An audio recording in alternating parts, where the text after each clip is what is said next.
Бісміллә деп бастаймыз. Сәлеметсіздер ме ата-аналар? Осы 3 күн бойы интенсив сабақ өткіземіз. Сіздерде 3 қысқаша видео болады. Өте көп ақпараттар алынады. Бүгінгі жоспар туралы айта кетейік. Нейрофизиологияның негіздері, баланың дамуы, миы, денесінің дамуы, баланың талантын қалай ашуға болады деген сияқты тақырыптарды қозғайтын боламыз. Осы арада мен өзім кіммін, соны айтқым келіп отыр. Неге осы салада жүрмін, неге осы тақырыпты таңдадым, неге осы шешімге келдім, соны айтып кетейін. Мен есімім Айпенова Азизім, декреттемін, 2 тәтті балапанның анасымын. Неге бұл ерте дамуды таңдадым? Себебі көп таныстарымның, әпкелерімнің, жеңгелерімнің деген сияқты балаларының сабақ оқытқан кезде қастарында отырады, үнемі жаңағыдай стресте отырады, қиналады, оқығанда қиналады, жазғанда қиналады деген сияқты. Сондай мәселелер менің басымда болмау үшін, менің балаларым мектепте қиналмау үшін, мен осы ерте дамуды зерттеп бастадым. 2,5 жылдан астам осы тақырыпты зерттеп келе жатырмын. Тәжірибе жасадым, балаларыммен тәжірибе жасап, нәтижесін көріп келе жатырмын. Енді осы өзім алған ілімді сіздермен бөліскім келеді. Сол үшін жақсылап ыңғайлап отырып алыңыздар, көптеген ақпараттар болады. Және бір нәрсені айтқым келеді мен мұнда. Бұл жалпы бағдарлама Австралияның All Children Are Genius, барлық бала гений деген бағдарламасына негізделген. Расымен де мен сенемін, барлық бала гений. Тек біз ата-ананың міндеті олардың бойындағы талантын және табиғат бойына сіңіріп қойған талантын, мүмкіндіктерін ашуға көмектесуіміз керек. Онда біз балалармен жаттығып жатқан кезде енді жалпы не туралы деген сұрақ туындайды. Мен бір моментті айтқым келеді. 0 жас пен 6 жастың арасында бала миының дамуында өте үлкен сілкініс болады, өте үлкен қарқынды дамитын болады. Сондықтан да осы кезеңді біз өткізіп алмауымыз керек. Және осы кезеңді біз дұрыс дамытсақ, дұрыс баланың бойында рефлекстерін қалыптастыратын болсақ, бала миымен дене бірге дамитын болады. Және бала кез келген ақпаратты тез өңдейтін болады, тез шешім қабылдайтын болады. Қазіргі модерн әлемнің сигналдарын тез қабылдап, тез өңдеп, өзіне керек шешімді тез қабылдайтын болады.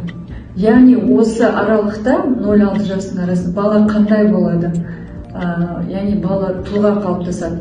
Оның болашақта қандай болатындығы, мейірімді немесе мейірімсіз, әлсіз немесе рухы мықты, дені сау немесе аурушаң келетіндігі, талантты немесе талантты емес, табысты немесе сәтсіз болу дәл осы аралықта қалыптасатын болады. Яғни осы 0 жас пен 6 жас аралығында баланың негізгі әдеттері қалыптасатын болады. Осы алғашқы 6 жылдың маңыздылығы, біз кейінгі жетістіктері осы алғашқы кезеңнен байланысты, тікелей байланысты. Енді қараңыз, мынау суретте көріп отырғандай, егер біз осы 6 жас ішінде мықты іргетас қалап беретін болсақ, яғни бала ары қарай сол іргетасты пайдаланып, өзіне қалаған бір үлкен ғимаратты, яғни ғимарат деп алатын болсақ, өзі көптеген жетістіктерге жететін болады.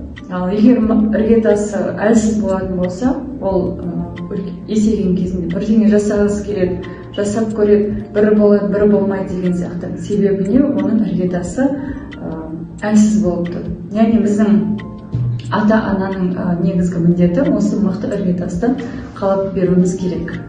Тағы бір маңызды нәрсені айтып өткім келеді. Өзінің ішкі дауысын тыңдап беруім керек. Мен не қалаймын? Мен не жасағым келеді? Мен қандай іспен айналыссам өзімді бақытты сезінемін деген сияқты сұрақтарға ол оңай жауап таба алатын болады. Біз білеміз, егер адам нақты қадамдарын білетін болса, өмірде ол адам тез жетістікке жетеді. Осы кезеңді өткізіп алу арқылы сіз балаңыздың көптеген мүмкіндіктерін жоғалтасыз. Енді қараңыздар, көптеген аналарда сұрақ туындауы мүмкін. егер мен баламмен айналысқым келмесе, мен баламмен жаттығым келмесе деген сұрақ туындауы мүмкін. 30 жылдық тәжірибеге сүйенетін болса, сіз болашақта міндетті түрде балаңызбен айналысатын боласыз. Сізде қазір енді таңдау бар. Қазір балаңызбен үйлесімді дамумен айналысасыз және дұрыс тәрбие бересіз, немесе болашақта оқуында, дамуында, тіпті жұмысқа тұруында да қиындықтар туындаған кезде сол мәселелерді шешетін боласыз. Мысалы, оқуында үй жұмысын жасауға ұзақ уақыт отырасыз, қиналады, жазуға қиналады, оқуға қиналады, сіз сағаттап қасында отыратын боласыз. Бала не істейді? Бала осы кезде сізге тәуелді болып қалады. Біреу қасында отырмаса, өзі сабағын оқи алмайтын болып қалады. Яғни балада дербес тәуелсіз қасиеті болмай қалады. Неге? Өзі әйтеуір өсу керек деген ережеге тастап қоймауымыз керек баланы.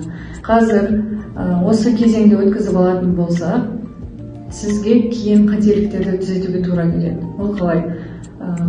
Сіз энергияңыз кетеді, сіздің ақшаңыз кетеді, уақытыңыз кетеді, бүкіл ресурсыңызды бересіз. Яғни бүкіл қиындықтарды шешумен айналысатын боласыз. Ештеңе жайдан жай болмайды. Біздің балаларымыз, біз қаншалықты оларға вложение салатын болсақ, олар соншалықты дамитын болады. Сонда не істеу керек деген сұрақ туындайды. Ең алдымен дұрыс физикалық дамыту керек. Мен ертең екінші күнгі сабақта практикалық жаттығулар беретін боламын.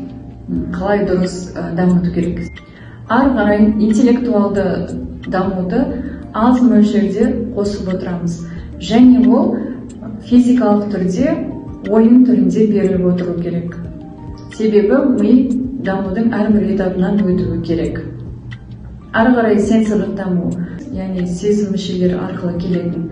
Иіс сезу, есту, көру, сипап сезу, тактильді сезім. Мысалы, бала ойнап жүреді, сіз сандарды айтып жүресіз, өлеңдер айтып жүресіз, яғни ол есту арқылы осы ақпараттарды қабылдап жүреді. Ары қарай эмоционалдық байланысты қосып отыру керек. Эмоционалдық байланыс өмірде өте маңызды. Ана мен бала, бала мен әке деген сияқты. Яғни балалар не істеу керек? Балалар өздерінің сезімдерін айтып үйрену керек. Өздерінің осы өмірде құнды екендерін біліп өсуі керек. Ары қарай біздің жұмысымыз өз бетінше дұрыс жұмыс жасауды үйретуіміз керек. Яғни 2 жасар бала, мен қазір балам 2 жас 5 ай, 2 жасар бала тәуелсіз болу керек. Қазір ол өзі горшокқа барады, өзі киінеді, өзі тамағын ішеді, өзі суын ішеді деген сияқты. Яғни бала осы аралықта тәуелсіз болуға үйрену керек. Егер 2 жастан асқан бала осындай әрекеттер жасамайтын болса, бұл жерде уже кішкене бір қиындықтар туындап жатыр деген сөз. Сонда неден бастау керек? Дұрыс физикалық дамудан бастау керек. Балалар, байқасаңыздар, өте қозғалысты жақсы көреді, ойнағанды жақсы көреді. Біреу секіріп жатады, біреу жүгіріп жатады, біреу еңбектеп жатады. Яғни олар үнемі қозғалыста болу керек. Себебі оған табиғат сол программаны орнатып қойған. Сіздің міндетіңіз ата-ана ретінде, сіз оны шектемеуіңіз керек. Коляскаға салып, немесе кроватқа салып, манежге салып, қазір көптеген ата-аналар бар, салып қоятын. Яғни сіздің міндетіңіз оның мүмкіндіктерін шектемей, керісінше оған көмектесіп, көбірек қозғалуға жағдай жасауыңыз керек. Енді тағы бір маңызды нәрсені айтып кетейін сіздерге. Диаграмманы қарап отырсаңыздар, қызыл белгіленген жері 0 жас пен 1 жастың арасында бала дамуында өте үлкен сілкініс болады. Яғни бала миының 60-80% осы аралықта дамитын болады. 1 жас пен 3 жастың арасында 80-90% дамитын болады. 3 жас пен 6 жастың арасында 95-97% дамитын болады. Бала дамуында 0 жас пен 6 жас өте маңызды кезең болып есептелінеді. Енді ойлаңыздар, 3% қалған өмір бойы дамитын болады. Егер балаңызда келесі неврологиялық ерекшеліктер болатын болса, яғни ұшқалап, қыңыр, мазасыз, жиі жыласа, әлсіз, тамақ таңдайтын болса, ауа райы өзгерісіне әсер ететін болса, қатты дыбыстар немесе ащы иістер тітіркендірсе, зейіні нашар болса, нашар сөйлесе, жалқау болса, көлікте тербелетін болса, сізге демек бұлардың барлығы сигнал. Сіз осы мәселелерді қазір шешуіңіз керек. Ата-ана үшін кейбір неврологиялық ерекшеліктер, мысалы епсіздік, баланстың бұзылуы, қозғалыс координациясының бұзылуы деген сияқты баланың ерекшелігі сияқты көрінеді. Бірақ олай емес.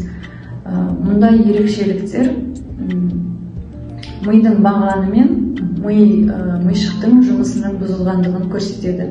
Жалпы мен сіздерге мишық туралы ертең екінші сабақта айтатын боламын.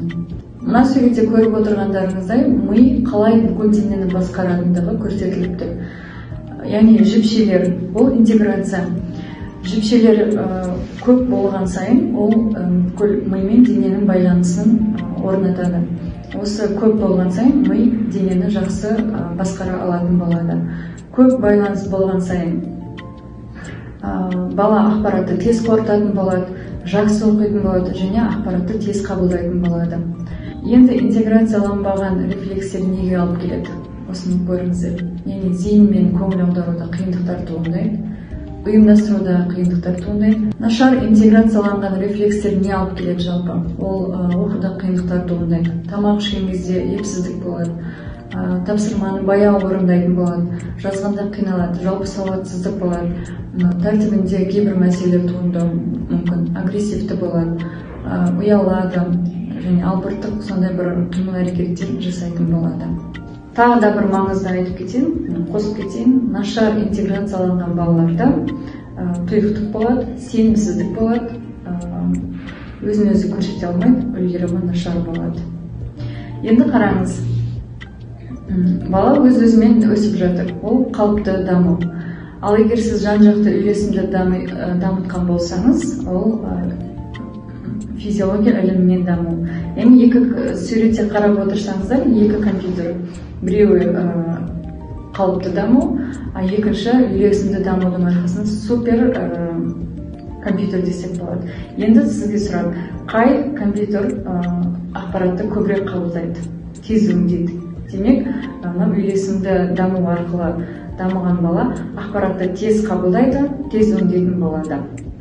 Яғни, мына суретте көріп отырғандарыңыздай, дұрыс дамымаған бала, қалыпты дамумен өскен балаға біз қаншалықты ақпараттарды бере берсек болады. Яғни біз ол дискетке ақпаратты тықпалаған сайын бала өзінде психологиялық травмалар болуы мүмкін, өзіне көп жүктеме алуы мүмкін, қорыта алмауы мүмкін. Яғни, былайша айтқан кезде көп ақпарат ол дискке сыймайды деген сөз.